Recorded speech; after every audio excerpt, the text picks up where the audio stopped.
En la Unión Soviética de los años 70 y 80, la vida cotidiana seguía su curso entre rutinas y restricciones del régimen, mientras nadie podía imaginar que en las sombras se escondía un hombre que marcaría la historia del crimen en el país. Andrei Chikatilo, también más tarde conocido como el carnicero de Rostov, cometió actos que desafiarían a la policía, a la sociedad y a la propia idea de normalidad. Su historia no es solo la de un asesino, sino también la de un sistema que, por burocracia y desconfianza, tardó años en detenerlo. Hoy nos sumergimos en su vida y en los hechos que conmocionaron a toda una nación, intentando entender cómo se desarrolló uno de los casos más inquietantes de la historia criminal soviética.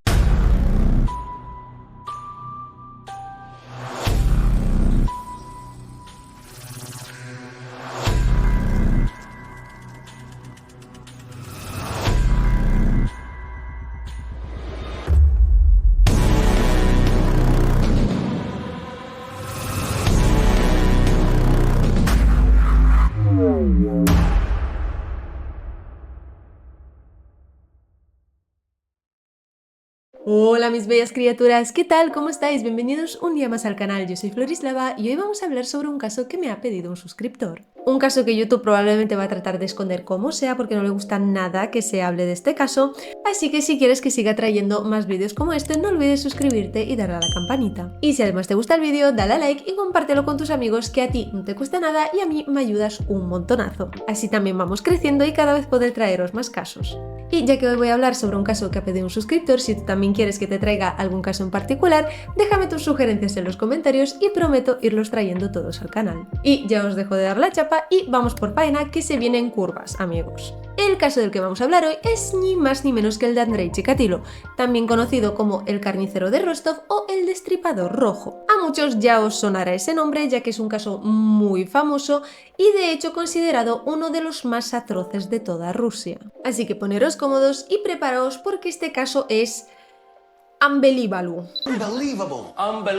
Dejémoslo así, porque, bueno, es que habla por sí solo.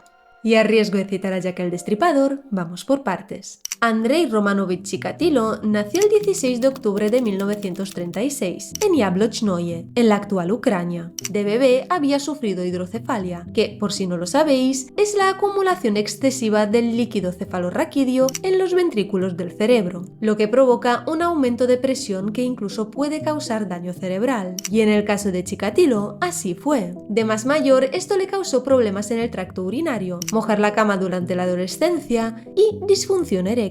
Pero sí podía eyacular, algo de lo que curiosamente vamos a estar hablando en este vídeo mucho más de lo que me gustaría. Su padre Roman era granjero. En aquella época, ya que nos encontramos en el marco histórico del comunismo en la URSS, no les pagaban por su trabajo, pero sí les dejaban tener una parcela de tierra en el patio trasero de su casa para cultivar sus propias cosechas. No obstante, estas eran escasas y a menudo no tenían comida suficiente, así que muchas veces recurrían a comer hierbajos, raíces o corteza de árbol para sobrevivir. La madre de Andrei, Ana, le contaba que él había tenido un hermano mayor llamado Stepan, al que jamás llegó a conocer, pero que a los 4 años fue raptado, asesinado y comido por los vecinos debido a la hambruna. Así que le decía que si se portaba mal, se lo comerían a él también. No obstante, ni siquiera se sabe si Stepan llegó a existir realmente, ya que no hay ningún documento que acredite el nacimiento o la muerte de ese niño. Pero aquella historia caló en Andrei mucho más hondo de lo que nadie podría haber imaginado.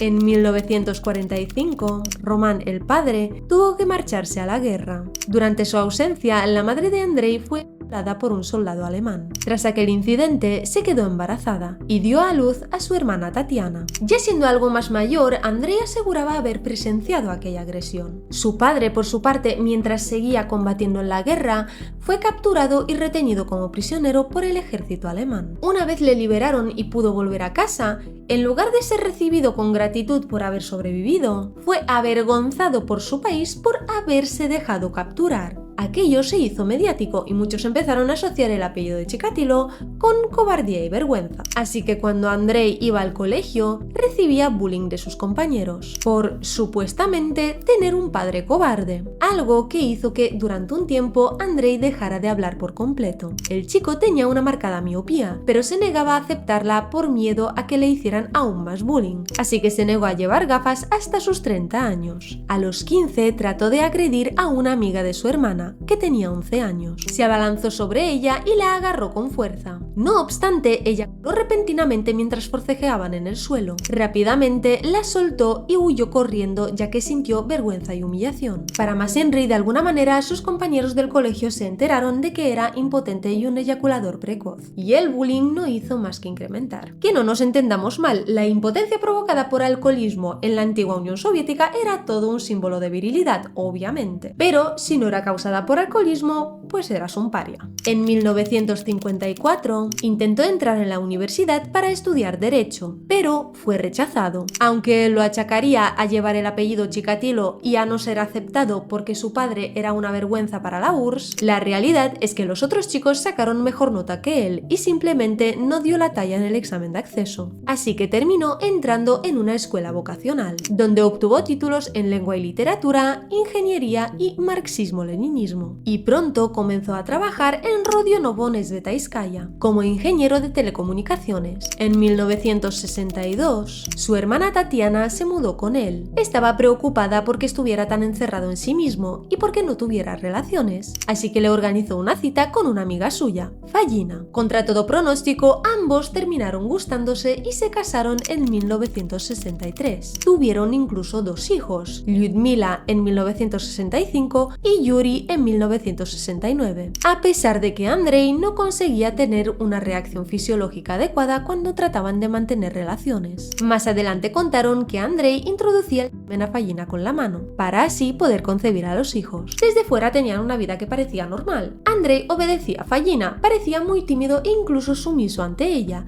y se le veía como un padre cariñoso. Sus hijos siempre aseguraron que su padre jamás les puso la mano encima y que para ellos era un buen padre. En 1971, Andrei decidió hacerse profesor en Novoshakhtinsk. Sin embargo, los alumnos también le hacían bullying y lo apodaban el ganso debido a su postura y su forma de andar. Pero aquello no duró mucho porque le obligaron a renunciar en 1974. ¿Y por qué? Os preguntaréis. Porque varios alumnos denunciaron que les había agredido sexualmente. Sin embargo, nunca se involucró a las autoridades y simplemente cambió de colegio. Tras pasar por varios colegios en los que ocurría lo mismo, a Andrei finalmente le prohibieron trabajar como profesor, debido a las constantes quejas y rumores sobre sus conductas inapropiadas hacia los alumnos. Así que terminó mudándose con su familia a Shakhty. El 22 de diciembre de 1978, a sus 42 años, bastante más tarde de lo que suelen empezar los asesinos en serie, Andrei cometió su primer asesinato. En una estación de trenes le habló a una niña de 9 años, Yelena Zakodnova. La convenció para que fuera con él y la llevó a una cabaña de la que era dueño, que se había comprado en secreto ocultándoselo a su familia, y que estaba situada convenientemente fuera de la ciudad.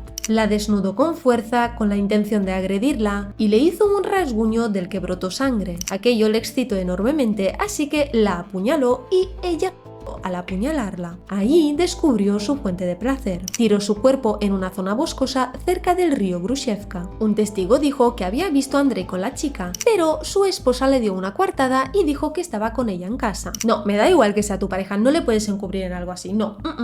Bye. Pero ella decía que como tenía trabajo y no la pegaba, pues no era tan malo comparado con cómo eran la mayoría de los hombres del país en aquel momento. Que a ver, esta comparación un poco cogida con pinzas, pero bueno. La policía pensó que en ese caso no tenían nada contra Andrei y que, de todos modos, no debía haber sido él, ya que era un hombre de familia. Así que decidieron buscar en otra parte y se centraron en un tal Alexander Kravchenko, un hombre que ya tenía antecedentes por violación. Tras un interrogatorio largo y brutal, terminó siendo forzado a confesar el asesinato. Confesó únicamente porque el interrogatorio era brutal, pero brutal a nivel prácticamente tortura.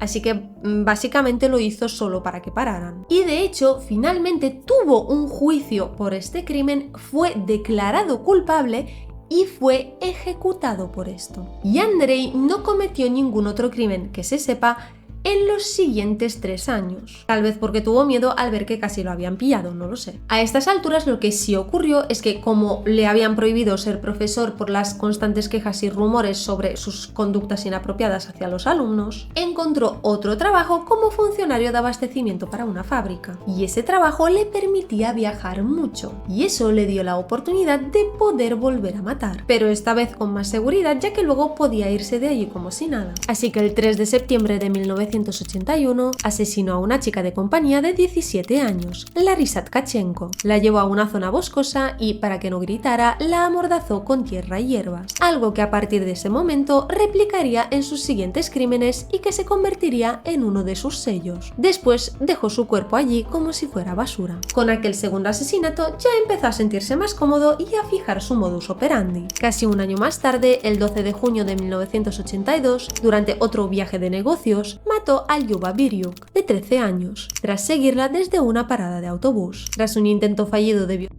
sacó un cuchillo y la apuñaló repetidamente, causándole varias heridas en los ojos. Debido al calor del verano, su cuerpo era prácticamente un esqueleto cuando fue encontrado apenas 2 semanas después. El 25 de julio de 1982, Chikatilo mató a una niña de 14 años llamada Lyuba Volobuyeva. Fue asesinada en un huerto cerca del aeropuerto de Krasnodar. Su cuerpo fue encontrado el 7 de agosto. El 13 de agosto de 1982, un niño de 9 años llamado Oleg Pozidayev fue la primera víctima masculina de Chikatilo. Pozidayev fue asesinado en un bosque cerca del asentamiento de Enem y su cuerpo nunca fue encontrado. Tan solo 3 días más tarde, el 16 de agosto de 1982, Chikatilo mató a una chica de 16 años llamada Olga Kuprina. Kuprina, una fugitiva del distrito de Semikarakorsky, fue asesinada en Kazaki la Guerriera. Su cuerpo fue encontrado por un soldado que recogía leña el 27 de octubre. El 8 de septiembre de 1982,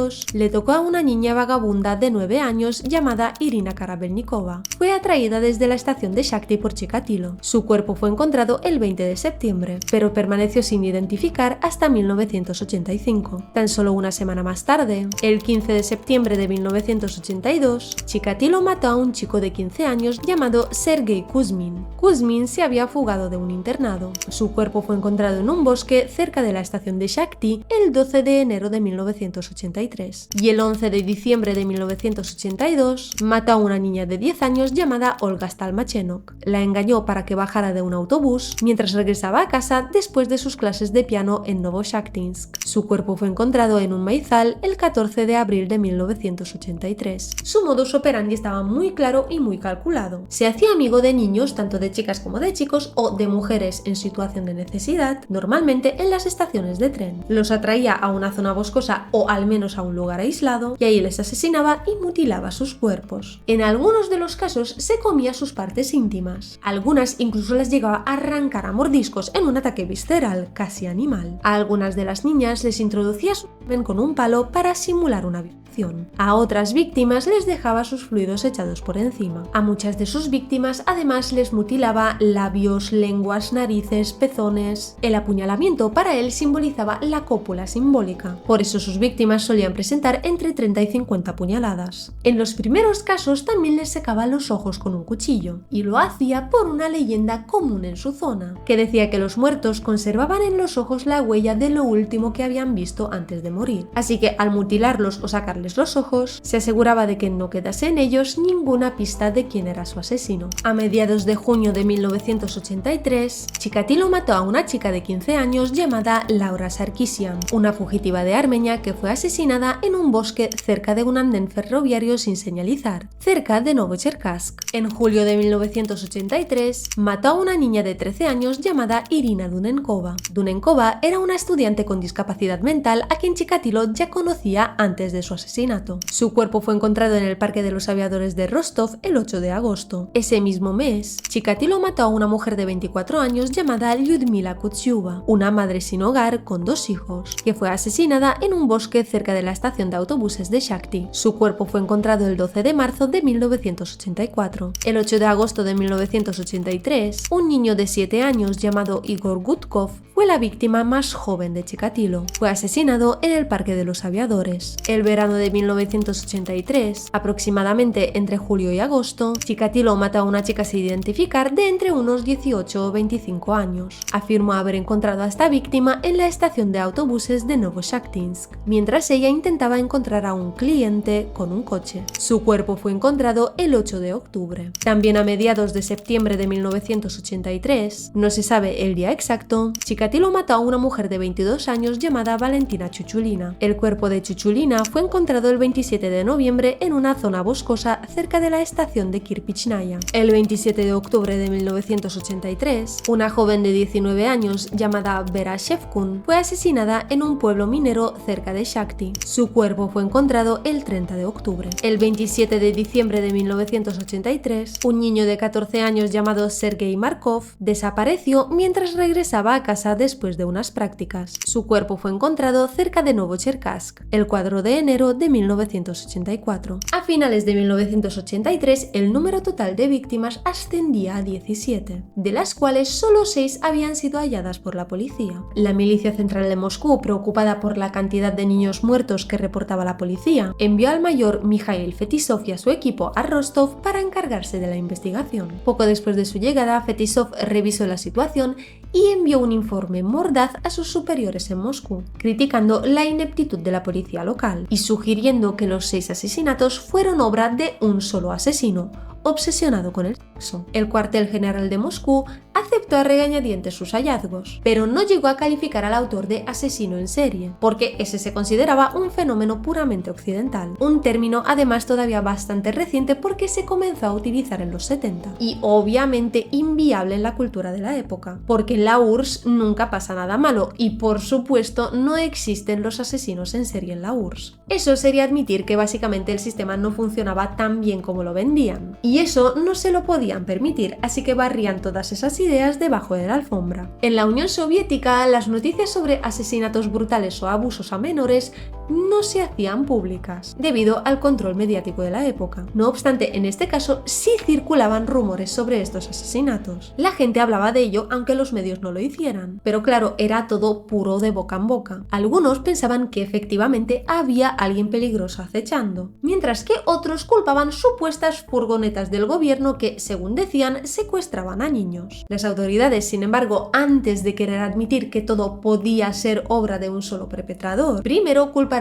a un culto satánico, luego a los homosexuales y luego a los enfermos mentales, que esto también pasó en el caso de Pichushkin. Después comenzaron a perseguir a muchos agresores conocidos de la zona, quienes eran interrogados brutalmente otra vez hasta que terminaban confesando esos crímenes que no habían cometido. No obstante, Víctor Burakov, el analista forense a cargo de este caso, quería echar freno a esto ya que estaba convencido de que no podían ser ellos, porque los restos de semen encontrados en las escenas del crimen pertenecía a una persona con tipo de sangre AB, y ninguno de esos sospechosos a los que forzaban a declarar coincidían con ese perfil. Llegado el año 1984, mientras los investigadores luchaban contra la rigidez política para dar con el perpetrador real, había de repente un montón de asesinatos más, así que la policía empezó a realmente ponerse seria en intentar buscar al culpable. Pusieron vigilancia policial por todas partes, cosa que ponía a Andrei algo nervioso porque así le era más difícil cometer sus crímenes y llevar a alguien a una zona aislada sin ser visto. El 9 de enero de 1984, Chikatilo mató a una joven de 17 años llamada Natalia Shalapiñina. Fue asesinada en el Parque de los Aviadores. Shalapiñina resulta que era amiga íntima de Olga Kuprina, asesinada por Chikatilo en 1982. El 21 de febrero de 1984, una mujer de 44 años llamada Marta Riabenko fue la víctima más mayor de Chikatilo. Fue asesinada en el Parque de los Aviadores y su cuerpo fue encontrado al día siguiente. El 24 de marzo de 1984, Chikatilo mató a un niño de 10 años llamado Dmitry Ptashnikov, atraído desde un kiosco de sellos en Novoshakhtinsk por Chikatilo, quien fingió ser un compañero coleccionista. Por primera vez, la policía encontró una nueva evidencia del asesino, una huella de zapato. El 25 de mayo de 1984, Chikatilo cometió un doble asesinato. Mató a su antigua amante llamada Tatiana Petrosian, de unos 30 años, y también a su hija Svetlana Petrosian, de 10 años. Fueron asesinadas juntas en un bosque a las afueras de Shakti, cerca de la estación de Kirpichnaya. Tatiana conocía a Chikatilo desde 1978. No obstante, debido al estado en que se encontró, su cuerpo no fue identificado hasta 1985. El 22 de junio de 1984, Chikatilo mató a una joven de 22 años llamada Yelena Bakulina. El cuerpo de Bakulina fue encontrado el 27 de agosto en la región de Vagasensky de Rostov. Había sido apuñalada hasta la muerte y su cuerpo estaba cubierto de hojas y ramas. El 10 de julio de 1984, un niño de 13 años llamado Dmitry Ilarionov desapareció en Rostov mientras se dirigía a obtener un certificado médico para un campamento de verano. Su cuerpo castrado y apuñalado fue encontrado en un maizal el 12 de agosto. El 19 de julio de 1984, Ana Lemesyeva,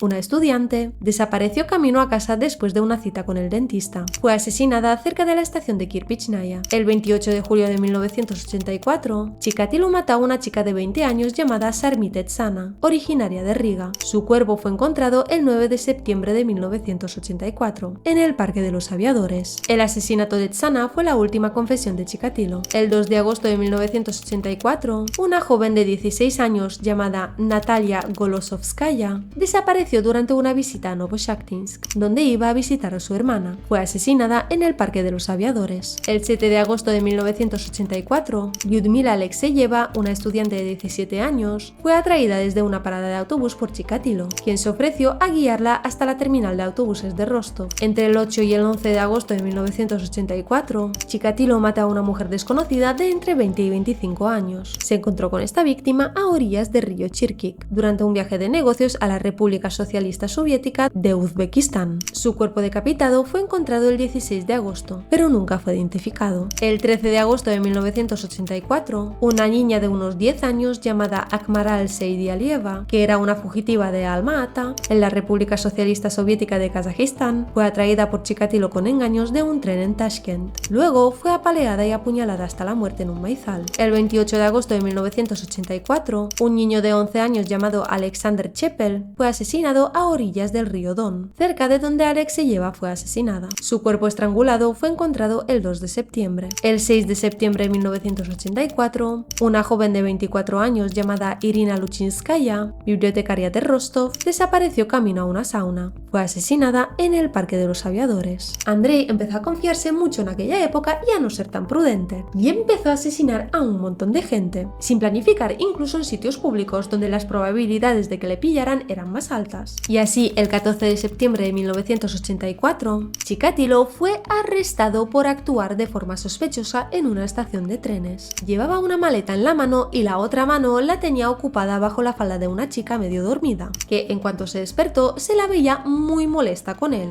Revisaron su maletín y encontraron en él vaselina, cuerdas y cuchillos. Se lo llevaron a comisaría de inmediato y decidieron echar un vistazo a sus antecedentes. A medida que se revelaba su historia, la policía descubrió su predilección por los menores, especialmente las niñas. Descubrieron los incidentes en el aula, sus actos de voyerismo y las agresiones sexuales a sus alumnos. Varias personas que vivían cerca de su choza secreta denunciaron que la había usado para entretener a chicas de compañía y hablaron de su costumbre de acechar los pasillos de los trenes. Las pruebas parecían indicar que él podría ser el asesino que buscaban, hasta que le tomaron una muestra de sangre para analizarla. Se determinó que su tipo de sangre era A. No obstante, si le hubieran tomado muestras de esperma, cabello o saliva, habrían descubierto que su tipo de sangre era en realidad AB, ya que los antígenos B simplemente no estaban presentes en su sangre en cantidades suficientes para dar una coincidencia positiva. Eso ocurría porque Chikatilo era no secretor. Un no secretor es un individuo con una mutación del gen FUT2, que no produce ni libera sus antígenos de tipo sanguíneo ABO en fluidos corporales como la saliva, la mucosidad y las lágrimas. De ese modo, la única evidencia real que les quedó fue el contenido de su maletín y el informe policial sobre sus actividades en las estaciones de tren. Increíblemente, el cuchillo y los demás objetos se perdieron cuando un teniente de la policía local los devolvió por error a la casa de Chikatilo. Al no tener pruebas suficientes para acusarlo de los asesinatos, Lo acusaron solamente de robo, ya que resulta que era buscado por ello porque al parecer pispó material de su trabajo y fue condenado por ese crimen menor a 1 año de prisión. No obstante, terminó cumpliendo solamente 3 meses de esa condena y le soltaron por buen comportamiento el 12 de diciembre de 1984. En serio, siento que cada vídeo últimamente es como ¡bien, le tenemos! Y de repente como jeje, no, XD. En diciembre de 1984, tras celebrar el año nuevo con su familia, Chikatilo buscó un nuevo trabajo y pronto fue contratado en una fábrica de locomotoras en la cercana Novocherkassk. Al igual que antes, su nuevo trabajo implicaba viajar. En 1985, Isaac Ostoyev, director del Departamento de Delitos Violentos de Moscú, extraoficialmente llamado el Departamento de los Asesinos, se hizo cargo del caso y reorganizó a sus investigadores en 3 equipos. Un grupo se concentró en Shakhty, otro en Rostov y el tercero en Novoshakhtinsk. Su estrategia era simple: investigar cada asesinato sistemáticamente y centrarse en las zonas circundantes. Y Chikatilo claramente seguía su rollo, ahora más que nunca, habiendo sido exculpado otra vez. Ahora ya sí que se sentía totalmente invencible. Así que el 1 de agosto de 1985, durante un viaje de negocios a Moscú, Chikatilo se cobra su víctima número 33, una joven de 18 años llamada Natalia Pokhlistova. Pokhlistova fue asesinada por Chikatilo cerca del aeropuerto de Domodedovo, en la provincia de Moscú. Su cuerpo fue encontrado el 3 de agosto, a solo 200 metros de su domicilio. El 27 de agosto de 1985, una joven de 18 años llamada Irina Gulyayeva fue asesinada en un bosquecillo cerca de la estación de autobuses de Shakhty. Su cuerpo fue encontrado al día siguiente. En vista de que el perpetrador continuaba actuando, en diciembre de 1985, Burakov y Kostoyev habían organizado que todos los trenes de los 3 distritos fueran patrullados por milicianos vestidos de civil y druzhinki, como se denominaba a la milicia voluntaria. Sus instrucciones eran detener y revisar la documentación de cualquiera que pareciera sospechoso. Además, se utilizaron helicópteros del ejército para patrullar las vías del tren y los bosques colindantes desde el aire. Este mayor escrutinio pudo haber sido la razón por la que Chikatilo cesó sus actividades durante casi 2 años. Sea cual fuera el motivo, los investigadores se sintieron posteriormente avergonzados al descubrir que el propio Chikatilo, en su calidad de empleado independiente del Departamento de Asuntos Internos, había estado ayudando a la milicia a patrullar los trenes en busca del asesino. Con la certeza de que la investigación se centraba solo en 3 zonas, reanudó los asesinatos en zonas muy alejadas de ellas. Así que Chikatilo volvió a la carga con más seguridad que nunca de lo que hacía. El 16 de mayo de 1987, durante un viaje a la ciudad de Revda en los Montes Urales. Allí mató a un niño de 13 años llamado Oleg Makarenkov, estudiante de un internado asesinado en Revda. El 29 de julio de 1987, durante otro viaje a Zaporozhye, en Ucrania, Chikatilo asesinó a un niño de 12 años llamado Ivan Bilovetsky. El ataque fue tan brutal que parte de la hoja de su cuchillo se desprendió y fue encontrada posteriormente en el lugar de los hechos por la policía. Bilovetsky fue asesinado en un bosque junto a una vía férrea en la ciudad ucraniana de Zaporizhia. Su padre encontró su cuerpo el 30 de julio. El 15 de septiembre de 1987, un viaje a Leningrado resultó en la muerte de otro muchacho, un muchacho de 16 años llamado Yuri Tereshonok, un estudiante de una escuela vocacional a quien Chikatilo engañó para que bajara de un tren en Leningrado. A principios de abril de 1988, una chica no identificada fue asesinada en los terrenos de una fábrica de metales cerca de la estación de Krasny Sulin. Su cuerpo fue encontrado el 6 de abril. El 14 de mayo de 1988, mató a un niño de 9 años llamado Alexei Voronko. Chikatilo conoció a Voronko durante un viaje de negocios a Artyomovsk. El chico fue asesinado en Ilovaisk, actual Ucrania. El 14 de julio de 1988, un chico de 15 años llamado Yevgeny Muratov fue la primera víctima asesinada por Chikatilo cerca de Rostov desde 1985. El cuerpo de Muratov fue encontrado en un bosque cerca de la estación de Dolenskos, el 10 de abril de 1989. A principios de marzo de 1989, asesinó a Tatiana Rizova, una joven fugitiva de 16 años. El crimen ocurrió en el apartamento de la propia hija de Chikatilo, en Shakti. El piso estaba vacío desde que la hija se divorció de su marido y regresó con sus padres. Tras atraer a la joven, le dio vodka y la sedujo. Tras apuñalarla y agredirla, se dio cuenta de que no podía dejar su cuerpo en la casa. Con un cuchillo de cocina, la decapitó y le cortó las piernas antes de envolverla en trapos y ropa. Luego ató los bultos a un trineo de un vecino y lo arrastró por las calles hasta el lugar donde arrojó sus restos. Su cuerpo desmembrado fue encontrado el 9 de marzo. El 11 de mayo de 1989, Chikatilo mató a Alexander Diakonov. El chico murió entre matorrales cerca del centro de Rostov el día después de su 8º cumpleaños. Su cuerpo fue encontrado por un taxista el 14 de julio. El 20 de junio de 1989,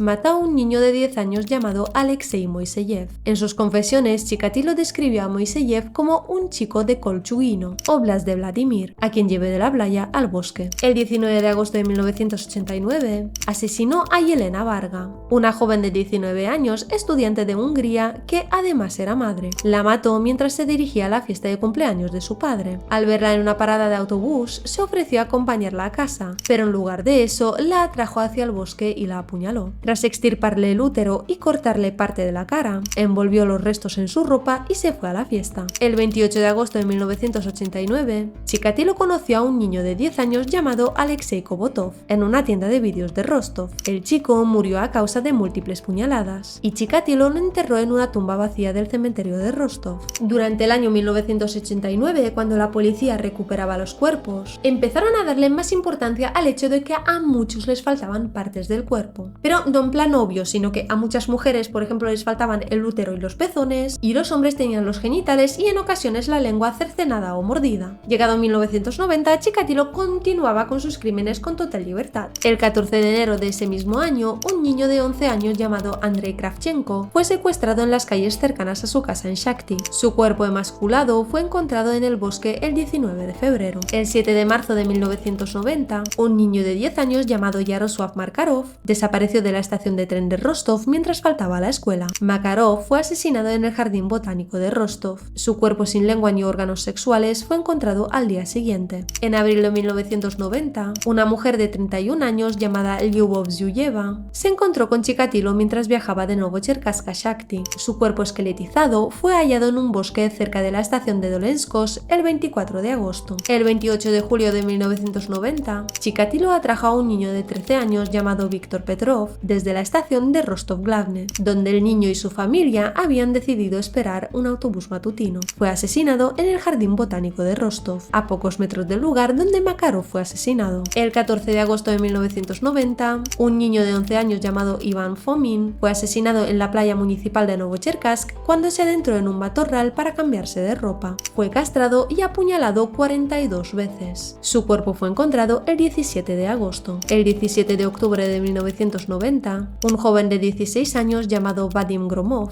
un estudiante con discapacidad mental de Shakti, desapareció mientras viajaba en tren a Taganrog. Su cuerpo fue encontrado el 3 de noviembre cerca de la estación de tren del Skos de Rostov, un lugar que había estado bajo intensa vigilancia durante meses. Irónicamente, el día que no se patrullaba debido a la escasez del personal fue el día del ataque de Chikatilo. El 30 de octubre de 1990, un chico de 16 años llamado Viktor Tishenko fue asesinado en Shakti. Tishenko, sin embargo, luchó con todas sus fuerzas por su vida. Durante el forcejeo, mordió y le rompió el dedo a Chikatilo. El 6 de noviembre de 1990, Chikatilo asesinó a Svetlana Korostik, una mujer de 22 años. Korostik era una mujer sin hogar que acompañó a Chikatilo a un bosque cerca de la estación de Dolenskos, donde fue golpeada, apuñalada y mutilada. Chikatilo le arrancó la punta de la lengua y ambos pezones, y se los comió en el lugar antes de cubrir su cuerpo desnudo con hojas y ramas. Al regresar a la estación, vio a 4 mujeres y a un hombre de pie en el andén. El hombre, el sargento Igor Rybakov, policía adscrito al grupo de trabajo, vio a Chikatilo caminando junto al andén secándose el sudor de la cara. Rybakov paró a Andrei otra vez por actuar de forma sospechosa cerca de una estación de tren, y además saliendo de una zona boscosa con sangre en la cara y un tajo en la mano. Y Andrei estaba actuando raro precisamente porque acababa de asesinar a una persona. Rybakov le pidió la documentación, pero no tenía motivos suficientes para arrestar a Chikatilo. Sin embargo, dejó constancia del incidente. A los pocos días, el 13 de noviembre, se encontró finalmente el cuerpo de Svetlana en esa misma zona.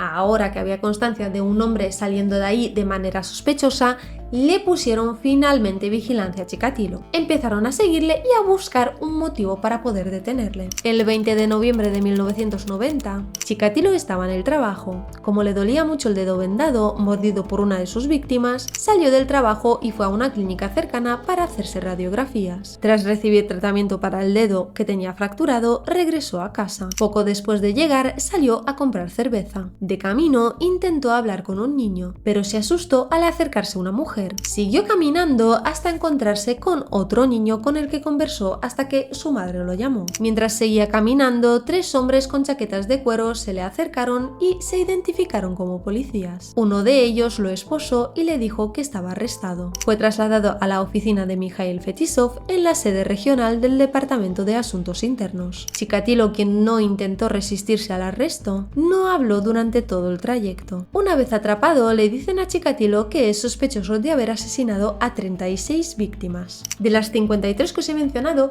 la policía solo sabía de la existencia y perseguía a Chikatilo por 36. Andrei no quiso confesar que tuviera algo que ver con esos crímenes. Como no sabían cómo hacer que soltara prenda, consultaron a un psiquiatra que se llamaba Bukanovsky. Este le dijo a Chikatilo, bajo un falso pretexto, que quiere escribir un libro sobre su caso y conocer su mente, y que ya le había hecho un perfil a ver qué le parecía. Y Andrei eso curiosamente lo halaga y dice: ¡wow! ¿Quieres saber sobre mi caso? Pues te lo cuento todo con detalle, chato. Y ahí contó a Bukanovsky con todo detalle que había asesinado a 56 personas. La policía, que se pensaba que eran 36, flipó con esas 20 adicionales y se pusieron a buscar archivos a ver si les cuadraban. Andrei les llevó a encontrar algunos de los cuerpos faltantes y terminaron teniendo match con 53 víctimas. Ya fueran cuerpos que ya habían recuperado, cuerpos que les ayudó a recuperar Andrei y personas que estaban listadas como desaparecidas. Hubo 3 de esas confesiones, sin embargo, que no consiguieron ligar con ningún archivo. Finalmente, el juicio se celebró el 14 de abril de 1992 y se determinó que Chikatilo no sufría de ninguna enfermedad mental y que podía enfrentar un juicio sin problema. Durante el juicio, Chikatilo estaba metido en una jaula metálica para mantenerle separado de las familias de las víctimas. Y no porque diera miedo como tal, sino para que las familias no le mataran, ya que gritaban en el juzgado que se lo dejaran a ellos, que se encargarían ellos mismos de él. Vamos, que el pueblo le quería muerto. Con razón. Su comportamiento durante el juicio, por otro lado, era una cosa. Básicamente decidió hacerse el loco, el tarumba, el blum. Cantaba, farfullaba, se hacía el aburrido, en plan muy exagerado, muy teatral. En un momento dado también se bajó los pantalones y se sacudió la pichurrilla ante la multitud presente, al grito de «¡Fíjense qué inutilidad! ¿Qué pensaban que podía hacer yo con esto?». El 15 de octubre de 1992, Chikatilo fue declarado culpable de 52 de los 56 asesinatos que había confesado y se le condenó a 52 condenas a muerte. Únicamente no se consiguió reunir suficientes pruebas para poder condenarle por el asesinato de Laura Sarkisyan, la fugitiva de Armenia. Tras la condena, Chikatilo trató de apelar diciendo que la opinión del psiquiatra que le había interrogado estaba sesgada y que no había hecho nada, pero se rechazaron sus apelaciones. Obviamente porque, Andrei, cariño, si tú llevas a la policía a los cuerpos que les faltan, mi vida, muy inocente no pareces. Digo, así como dato, no sé. El 14 de febrero, para San Valentín, en 1994, finalmente fue ejecutado con un tiro en la parte trasera de su cabeza, concretamente en el occipital, en Rostov del Don. Después del arresto de Chikatilo, su familia fue perseguida y amenazada de muerte. En una ocasión les echaron gasolina en la puerta de su vivienda, prendiéndole fuego. Debido a esto, se mudaron a otra ciudad ucraniana, Yarkov, y se cambiaron el apellido adoptando el de soltera materno, Odnachev. Sobre este caso hay obviamente muchas cositas por ahí. Se han hecho películas como por ejemplo Ciudadano X de 1995, peliculón, Evilenko de 2004 y El Niño 44 de 2015. Hay también una serie llamada tal cual Chikatilo. Y en el ámbito musical hay varios temas inspirados en este señor que, como siempre, os dejaré enlazados en la descripción. Slayer sacó un sencillo llamado Psychopathy Red que trata sobre Chikatilo. AGG Demente José, rapero mexicano, tiene un tema llamado Andrei de su material discográfico Via Crucis 2012. Johnny B. Nasty, músico español, tiene un tema llamado Chikatilo. Till Lindemann sacó un tema en solitario llamado Ich hasse Kinder. En el vídeo se recrean escenas del juicio de Chikatilo. El grupo Arpa Viejas también tiene un tema llamado Chikatilo. Y bueno, ahora sí, eso es todo por hoy. Contadme en los comentarios qué opináis vosotros sobre este caso, que os leo. También podéis dejar sugerencias sobre qué misterio o historia os gustaría que trajese próximamente al canal. Si te ha gustado el vídeo, dale a like, suscríbete y dale a la campanita para que te avise cada vez que subo un nuevo vídeo. También puedes seguirme en mis redes sociales donde comparto contenido exclusivo, te las dejo por aquí y en la cajita de descripción. Gracias como siempre por acompañarme un día más, nos vemos pronto en el siguiente episodio, cuidaros mucho, en serio porfa, cuidaros mucho y hasta la próxima.